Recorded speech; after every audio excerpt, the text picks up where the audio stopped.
Hello guys, welcome back to our channel. Television പ്രേക്ഷകർക്കെല്ലാം തന്നെ പ്രിയങ്കരമായ ഒരു ചാനലാണ് ഏഷ്യാനെറ്റ്. ഇപ്പോഴിതാ സൂപ്പർ ഹിറ്റ് ടെലിവിഷൻ താരങ്ങളെ അണിനിരത്തിക്കൊണ്ട് പുതിയ പരമ്പരയുമായി എത്തിയിരിക്കുകയാണ് ചാനൽ. ഈ പുഴയും കടന്ന് എന്നാണ് പരമ്പരയുടെ പേര്. സ്റ്റാർ വിജയ് പരമ്പരയായ മഹാനദി സഹോദരികളിൻ കഥ എന്ന പരമ്പരയുടെ റീമേക്കാണ് ഈ പുഴയും കടന്ന്. ഫ്ലവേഴ്സിലെ ഉപ്പും മുളകും എന്ന പരമ്പരയിൽ നിന്നും ഇടവേള എടുത്തിരുന്ന നടിയായ നിഷ സാരംഗ് ഈ പരമ്പരയിൽ അമ്മയായി വീണ്ടും അഭിനയിക്കുന്നു. നിഷ സാരംഗിന്റെ തിരിച്ചുവരവ് കുറിക്കുന്ന ഒരു പരമ്പരയും കൂടിയാണ് ഇത്. കൂടാതെ സി കേരളം പരമ്പരയായ കുടുംബശ്രീ ശാരദയിലെ വിഷ്ണു എന്ന കഥാപാത്രത്തിലൂടെ വലിയ ആരാധക വൃന്ദം തന്നെ സൃഷ്ടിച്ച പ്രഭിനും ഈ പരമ്പരയിൽ നായകനാകുന്നു. പ്രഭിനെ കൂടാതെ സി കേരളം ചാനലിലെ മാംഗല്യം എന്ന പരമ്പരയിലൂടെ ആരാധക ഹൃദയം കീഴടക്കിയ സച്ദേവും ഈ പരമ്പരയിൽ ഒരു നായകനായി തന്നെ എത്തുന്നു.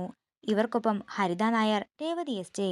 ബാലതാരം ലക്ഷ്യ എന്നിവരും അഭിനയിക്കുന്നുണ്ട്. ഏഷ്യാനെറ്റിലെ തന്നെ ജനപ്രിയ പരമ്പരയായിരുന്ന ചെമ്പനീർ പൂവിലെ രേവതി എന്ന കഥാപാത്രത്തിലൂടെ ശ്രദ്ധേയമായ താരമായ ഗോമതി പ്രിയയും ഇതിലൊരു നായികയാണ്. അച്ഛന്റെ മരണശേഷം ജീവിതത്തെ നേരിടുന്ന 4 പെൺമക്കളുടെയും അവരുടെ അമ്മയുടെയും ജീവിതത്തെ ചുറ്റിപ്പറ്റിയാണ് കഥ മുന്നോട്ട് കൊണ്ടുപോകുന്നത്.